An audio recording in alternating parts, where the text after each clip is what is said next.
renouveler votre participation 3 ans après. Bernard Julien, je vous laisse la parole et vous avez la zapette pour votre présentation.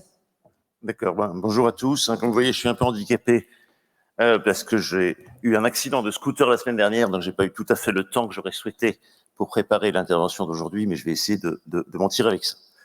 Donc moi, la question que je me propose d'aborder avec vous ce matin, c'est la question de savoir comment se présente le dossier électrique pour l'industrie française, hein, étant entendu que nous qui sommes des observateurs, hein, vous avez entendu Thomas Sopardi hier, moi-même, ça fait des années que nous ne traitons pratiquement que de la désindustrialisation. Hein, que nous traitons que du déclin, que nous ne traitons que d'un déficit commercial qui se creuse, hein, et puis effectivement, on voit arriver au-delà de ces délocalisations dont nous avons souffert, cette électrification. Et on se demande du coup si ça va être la deuxième lame, hein, et si l'un va se conjuguer à l'autre pour faire que cette industrie automobile, qui n'est déjà plus qu'à 200 000 emplois, hein, au fond, descendrait demain à 100 000 parce que, le contenu en emploi des véhicules électriques s'amoindrirait et que 2, on continuerait à les délocaliser parce que ce serait une nouvelle fois la seule manière que l'on aurait trouvé de régler la question que posait M. Vincent il y a un instant, c'est-à-dire la question du coût des véhicules dont on sait qu'il est hautement problématique. Hein. Donc moi, j'ai la conviction que ça pourrait éventuellement être un peu différent parce que, évidemment, il y aurait une espèce de résistance à cette idée que l'automobile disparaisse ou disparaisse quasiment. Et effectivement, quand je réfléchis, je m'aperçois que les travaux qui ont été menés à la PFA, qui ont été menés ailleurs aussi, en Allemagne par exemple, hein, qui essaient de chiffrer le déclin de l'emploi qui serait associé à l'électrification, ça nous met la baisse de l'emploi entre moins 30 et moins 40. Finalement, moins 30, moins 40, on a déjà vécu ça. Hein, et la variation de l'emploi sur la décennie et demie qui vient de s'écouler, c'est ça. Hein, donc c'est pas pire. L'électrification, c'est pas pire que les délocs, quoi, pour aller vite. Hein, simplement, évidemment, si, comme je l'indiquais tout à l'heure, si l'un se conjugue à l'autre, là, comme diraient les jeunes, ça craint, quoi. Hein. Par contre, évidemment, si l'on négocie l'électrification et les soutiens que cela va demander, hein, il y a les soutiens évidemment aux achats, il y a les soutiens qui étaient évoqués sur ICC tout à l'heure, qui sont des soutiens à l'industrie, il y a les soutiens à la recherche, hein, il y a évidemment un deal politique qui est très lourd. Hein, si on veut éviter que toute l'industrie de la batterie soit chinoise, si on veut que les batteries solides ou les batteries moins chères soient demain développées ici, etc. Donc il y a évidemment, dans une industrie dont on sait combien elle est politique, partout et toujours, hein, il y a une espèce d'attelage entre État, Union européenne et industrie qu'il faut reconstituer de toute urgence, hein, et qui permet quand même d'aller vers ce que je vais appeler tout à l'heure un New Deal de l'automobile en France et en Europe, hein, qui permettrait éventuellement d'envisager que on négocie l'électrification contre une certaine forme de réindustrialisation, hein, de la France en particulier. Hein. Si les industriels français veulent que l'État continue de soutenir les achats de véhicules électriques qui vont correspondre encore pendant quelques temps à des surcoûts importants pour les consommateurs, il faudrait quand même qu'ils aient, ils ont un peu la reconnaissance du ventre, si vous voulez. Hein, s'ils demandent de la même manière que des IPCEI dans lesquels les États, Allemagne, France, les régions s'impliquent, ce serait pas délirant de faire en sorte que les véhicules soient un peu moins volontiers fabriqués en Espagne ou en République tchèque et un peu plus volontiers assemblés dans les Hauts-de-France. Hein, c'est en tout cas la teneur du deal qui pourrait se présenter. Et effectivement, hein, j'ai bien conscience, puisque j'observe cette industrie depuis quelque temps, que cette mutation qui consisterait à revenir en France, elle renvoie à une pente à remonter qui est quand même très, très, très raide. Parce qu'on a des années et des années de dynamique qui étaient à l'inverse. Et que du coup, hein, l'ensemble des réflexes, je dirais des réflexes managériaux, qui sont aujourd'hui en vigueur, dans les états-majors des constructeurs français, par exemple, eh bien, ce sont des matrices culturelles qui sont d'une très grande puissance. Et par exemple, la mise en concurrence systématique des sites, dont je vais parler un petit peu tout à l'heure, eh bien, c'est un réflexe qui reste extrêmement prégnant. Et par conséquent, quand j'imagine de faire un véhicule électrique du segment B, je peux me dire que ça pourrait avoir un sens de le faire ici, mais c'est déjà contrevenir à la doctrine des constructeurs français.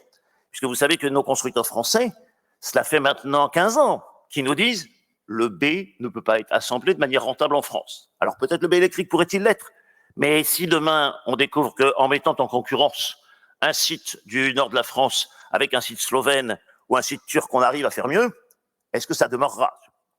Donc c'est cette question de savoir si on change de manière d'aborder l'industrie automobile en France qui peut se jouer dans ce moment très particulier de l'histoire de l'industrie que nous sommes en train de vivre. Et finalement, ce moment, on le disait tout à l'heure, on voit bien que toutes les prévisions, elles sont d'une fragilité insigne, quoi. On était à moins 37,5, on est à moins 55, on était à les volumes électriques à produire, on ne sait pas quels ils vont être, et par conséquent, il y a bien besoin de cette solidarité entre l'industrie et les États. Et effectivement, cette fenêtre que je crois entrouverte, elle a été pas mal évoquée depuis 12 mois. Je pense que les deux moments forts, pour l'observateur que je suis en tout cas, ça a été le discours de Macron le 26 mai 2020, le discours qu'il fait, je crois, à Étable chez Valeo, là, où il dit, il y a peut-être un coup à jouer, puisque, c'est un peu, à la limite, c'est presque la stratégie chinoise, quoi. Si vous voulez, la stratégie chinoise, on le disait tout à l'heure, ça consiste à dire, puisque tout le monde est à poil sur l'électrique, nous ne sommes pas plus à poil que les autres, donc on va démarrer avec l'électrique. Macron, il a pratiquement dit la même chose. On n'est plus grand-chose sur le véhicule thermique, peut-être qu'on peut remonter la pente grâce à l'électrique. Alors c'est effectivement à peu près mon credo, sauf que quand je regarde les stats, je dirais bêtement, il rêve ce Macron, parce que évidemment, on n'en est pas là. Et quand vous regardez, je vais vous les montrer tout à l'heure, les statistiques du commerce extérieur des véhicules électriques ou des véhicules hybrides rechargeables, le déficit dans ces véhicules-là, il est aussi ample que celui qu'on a sur le thermique. Donc c'est très mal barré. Mais il y a un autre signe qui m'a paru intéressant quand même dans l'actualité récente, c'est Dimeo. Dimeo, quand il arrive à la tête de Renault, il y a à peu près 12 mois, il y a une espèce de note d'analyse de la situation de Renault qui est rédigée et qui finit par circuler, que tout le monde finit par récupérer. Et dans cette note-là, il dit quand même, ce qu'il a répété moult fois depuis, que Renault doit renouer un espèce de pacte avec la France et que ce pacte-là, il devrait passer, si on veut qu'il soit un peu conséquent, par la fabrication d'un véhicule électrique à moins de 20 000 € en France. Ce qui est quand même extrêmement intéressant, parce que ça veut dire qu'il y a, au fond, dans un tel discours, deux remises en cause. Première remise en cause, c'est la remise en cause de la doctrine que j'ai évoquée tout à l'heure, doctrine qui voulait qu'on ne puisse pas faire de B efficacement en France. Étant entendu que, comme chacun sait, le B, c'est le cœur du marché français. Et il n'est pas très étonnant que si on ne veut pas faire de B en France, on soit systématiquement en déficit commercial, étant donné la nature de notre marché. Et puis, il y a une autre remise en cause quand même. Quand on a un projet de cette nature-là, c'est la doctrine de la remise c'est la remise en cause d'un autre principe majeur, qui est ce principe que j'évoquais tout à l'heure de mise en concurrence systématique des sites les uns contre les autres. Si jamais vous faites du B électrique à Douai, a priori, un peu comme Toyota à Honin, vous allez faire durablement votre modèle là. Et quand il s'agira de renouveler le modèle ou les modèles, vous n'allez pas systématiquement dire, si vous n'êtes pas gentil à Douai, on va partir à Valladolid. Parce que vous aurez votre Gigafactory qui sera à Douai et pas à Valladolid, et du coup, la mise en concurrence des sites, ce sera une opportunité stratégique, opérationnelle, managériale, dont vous vous serez coupé d'une certaine manière. Et finalement, ce que dessine Dimeo sur Douai, ou sur l'ensemble, disons, Douai, Maubeuge, etc., c'est une espèce de stratégie qui ressemble un peu moins à ce que les Français font finalement, depuis 30 ans, et un peu plus à ce que Volkswagen fait à Wolfsburg. Il consiste à dire, bon, on n'a pas d'autre choix que de fabriquer notre C à Wolfsburg. Dimeo, il est un peu en train de dire, pour l'instant, on ne va guère se donner d'autre choix que de fabriquer notre électrique cœur de gamme, plutôt adoré. Et on va se débrouiller pour que le site soit à peu près efficient. Donc ça donne corps à mon propos, si vous voulez. Parce que, comme par hasard, quand on dit cela, on arrive quand même à avoir tous les syndicats qui signent à la fin. Je rappelle que le 9 juin, vous avez signature de toutes les organisations syndicales, y compris la CGT Sud, sur cette question-là. Donc ça veut dire que, je dirais que les gens qui, comme moi, observateurs, vivent, parce que c'est leur emploi et pas leur dossier de chercheur, si vous voulez, vivent l'automobile et cherchent à avoir d'autres carrières que celles qu'offrent les sociétés de nettoyage, ils voient bien que jouer l'électrification comme un outil de réindustrialisation, ça donne à l'automobile, et à l'automobile dans une région comme celle-ci, une perspective qu'elle n'avait plus eue depuis 15 ans ou 20 ans. Donc c'est ça mon idée, ma conviction. Il me semble que si on a cette conviction-là, il faut avoir conscience de ce que, d'abord, la pente à remonter est très dure.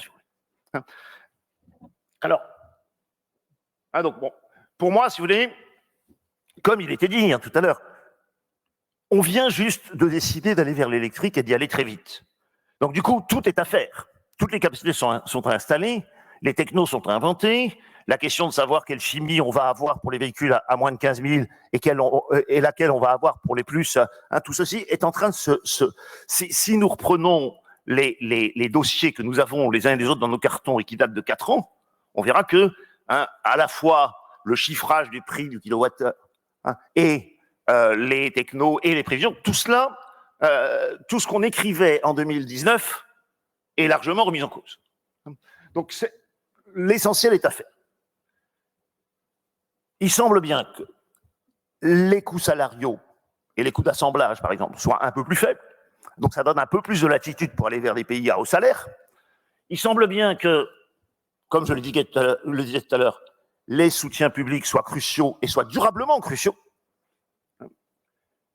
pour les raisons que j'ai indiquées.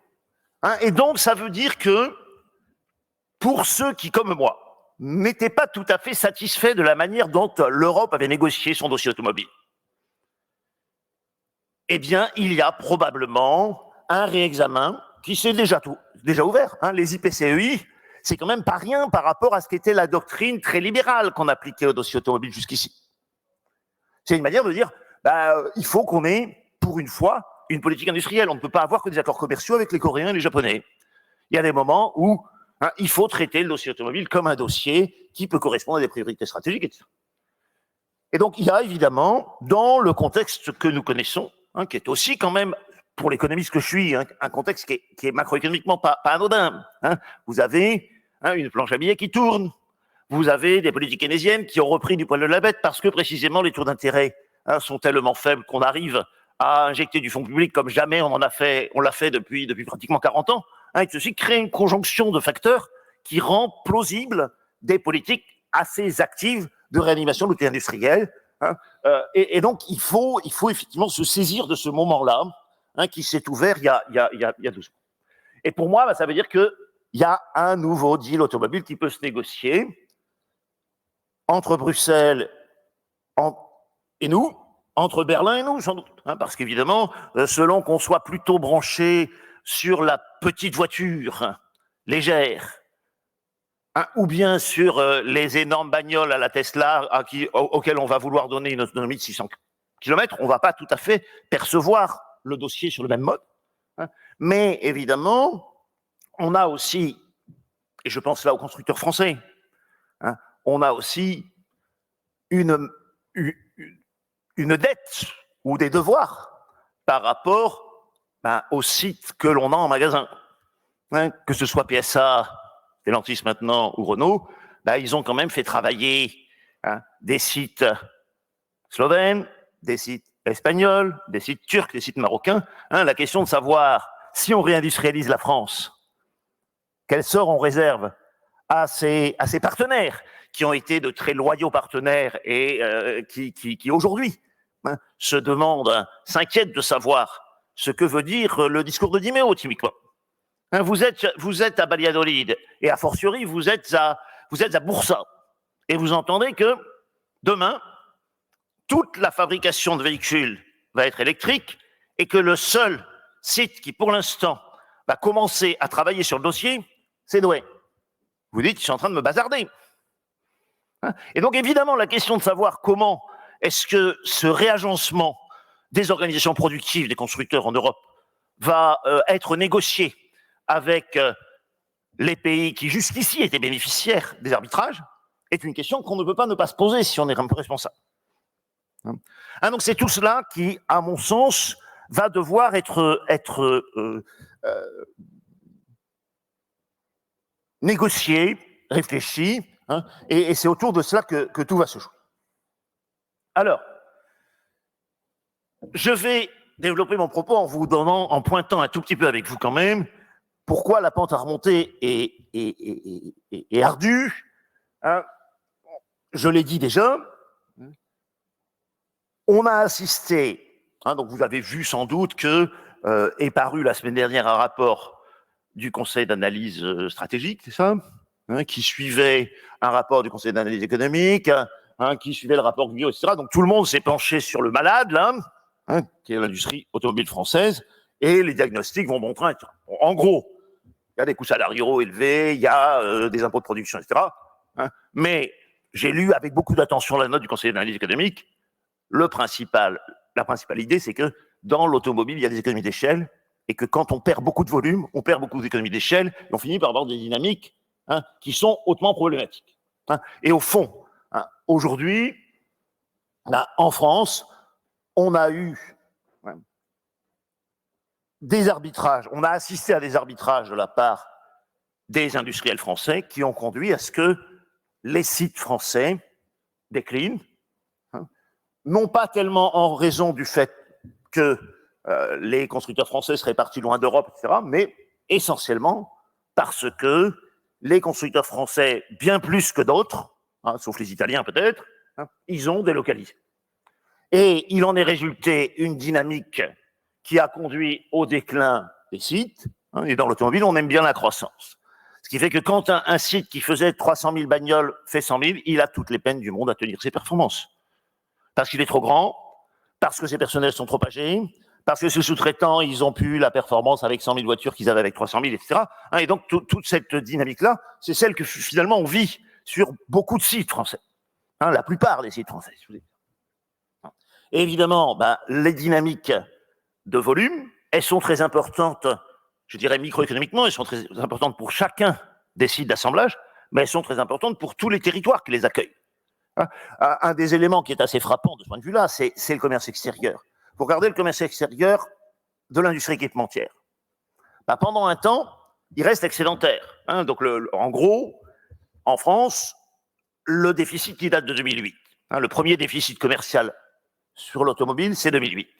Pendant des années, de 2008 jusqu'à 2015-16, vous avez déficit sur les véhicules et excédent sur les composants. Parce que l'industrie équipementière française continue d'alimenter les sites auprès desquels on a délocalisé. Et puis, petit à petit, les équipementiers, ils suivent les unités d'assemblage, et les unités de fabrication qu'ils avaient près des unités d'assemblage qui sont en déclin, ils les mettent près des unités d'assemblage qui sont en expansion, qui sont plutôt à l'est de l'Europe, éventuellement en Espagne, éventuellement en Turquie. Le résultat des courses, c'est que vous vous retrouvez, à partir de 2016, avec les deux déficits, celui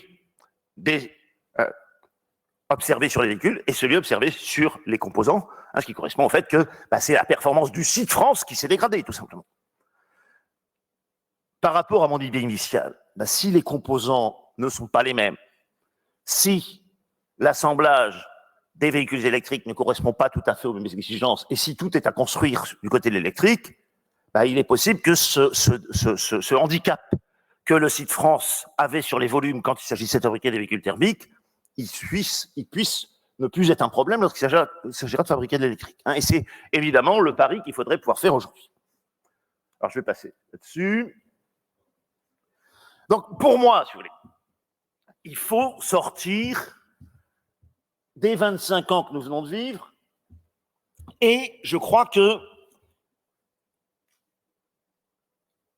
dans ces 25 années, on a perçu en France, en Italie, mais aussi probablement chez General Motors ou chez Ford, l'UE a été perçu moins comme un espace d'expansion, de diversification commerciale, etc., que comme un espace de résolution du problème principal ressenti par le management chez les constructeurs, qui était le problème des usines, le problème social. Je dirais, si vous voulez, c'est certains de nos collègues anglais qui avaient pointé cela. Quand arrive là, le deuxième choc pétrolier. Arrive le deuxième choc pétrolier, il est urgent pour chacun de sortir des petits véhicules. Les constructeurs qui en Europe ont le moins volontiers développé de petits véhicules, c'est Ford et c'est Opel Vauxhall. Et à ce moment-là, il faut qu'ils développent la Ford Fiesta et l'Opel Corsa.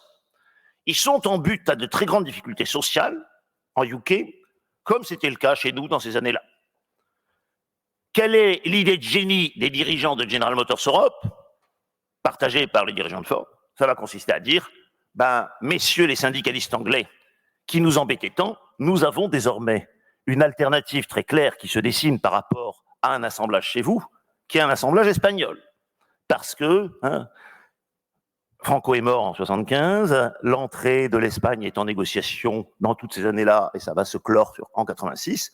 Et du coup, si vous voulez, les Américains, ils inventent un outil de management extrêmement efficace et puissant, qui est la mise en concurrence systématique des sites. Et les constructeurs français, qui dans les mêmes années sont en butte aux mêmes difficultés dans leurs sites français, dans leurs sites franciliens en particulier, ils vont effectivement trouver que l'Espagne, c'est super. Et donc, ils vont faire pareil, et donc on va avoir cette dynamique-là qui va devenir systématique. Et évidemment, ça va être vrai avec l'Espagne, mais avec l'Espagne, il y a encore une croissance du marché qui est considérable et qui va rendre le deal assez équilibré. Mais quand on va avoir l'entrée des nouveaux États membres des pays d'Europe centrale et orientale, là, on va avoir une dynamique de pure délocalisation avec mise en concurrence des sites. Et quand on n'est pas content avec les pays d'Europe centrale et orientale, l'UE, elle nous autorise à aller au-delà, puisque on a des États non membres de l'Union qui peuvent être mis en concurrence avec des États membres de l'Union. C'est ce qu'on fait systématiquement avec la Turquie depuis des années et avec le Maroc toutes ces années. Donc cette dynamique-là, elle est quand même extrêmement ancienne, extrêmement ancrée. Et évidemment, toute la question est de savoir si on peut revenir dessus à l'occasion de l'électrification. La question reste ouverte. C'est évidemment cet espoir-là qu'il faudrait arriver à nourrir. Donc l'électrification, par rapport à tout ce que je viens de raconter, eh bien, c'est éventuellement l'opportunité de remonter cette pente-là. Là, à nouveau, on a de bonnes raisons de vouloir le faire. On a des signes non négligeables d'une volonté politique et managériale d'aller vers cela. On a d'ouvrain. Je lisais que la semaine dernière, certains syndicalistes à Mulhouse avaient interrogé Carlos Tavares sur la question de savoir s'il comptait à un moment ou à un autre faire un véhicule électrique sur la France. Évidemment, il va falloir que tout cela se coordonne et se confirme pour que mon credo d'aujourd'hui soit illustré. Mais on a des raisons d'y croire. Alors, si on a des raisons d'y croire, on a aussi le devoir de pointer qu'on en est bien loin. C'est mon mai terminal, là. Et là, pour vous donner une idée, j'ai fait des slides illisibles, mais en gros, ça raconte la chose suivante. J'ai pris les exportations et les importations de véhicules électriques à batterie de la France, tels que les douanes nous les rapportent. Eh bien, vous voyez sur mon slide, sur la partie basse, là, qu'on était effectivement, en 2019, en excédent de 20 000 voitures et de 55 millions d'euros sur le commerce extérieur de véhicules électriques. Donc là, on disait, l'électrique, c'est une bonne affaire pour la France. L'année dernière, en 2020, on a eu une situation où on était encore en très léger excédent sur les volumes de voitures échangées, mais on était déjà en déficit en valeur parce que tout simplement, on exportait des véhicules moins chers que ceux qu'on importait. Et puis, dans les 12 mois qui viennent de s'écouler, les mois qui vont jusqu'à juillet 2021, au moment où j'ai lu, où j'ai les stats. Là, notre déficit extérieur sur le véhicule électrique à batterie, il est de 1,4 milliard et de 70 000 véhicules. Autrement dit, il est en train de se passer sur l'électrique ce qu'on connaissait déjà. Et donc, évidemment, il est urgent de corriger le tir parce que si pour l'instant, on a de bonnes raisons de souhaiter que l'électrification soit l'occasion d'une réindustrialisation, pour l'instant, on est en train de faire avec l'électrique exactement ce qu'on a fait avec les autres. Et ce qui est vrai pour l'électrique à batterie l'est aussi pour l'hybride rechargeable de manière encore plus criante. Alors ça veut dire, si vous voulez, du point de vue de l'économiste que je suis, que quand on fait de la relance automobile, en disant on va soutenir la demande automobile, on va soutenir la demande d'électrique, on va soutenir la demande d'hybride rechargeable, finalement, on soutient une activité qui est importatrice. Et pour l'économiste, quand on soutient une activité qui est importatrice, on tire la croissance non pas vers le haut, mais vers le bas. Et dès lors, évidemment, si on veut qu'il y ait une cohérence qui se réétablisse entre la dynamique de l'automobile et la dynamique de notre économie tout entière, eh bien, il faut qu'effectivement, on oblige, on amène en tout cas Stellantis à mettre un peu ses pas dans ceux de Renault, qui pour l'instant a tiré le premier dans le bon sens.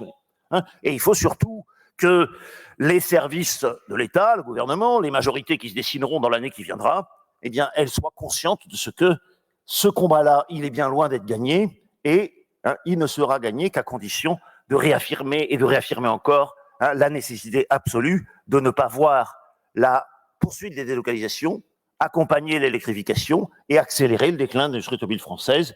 Pour l'instant, on n'en prend pas tout à fait le chemin, mais tout n'est pas désespéré, comme j'ai voulu vous l'indiquer dans mon propos d'aujourd'hui. Merci de votre attention.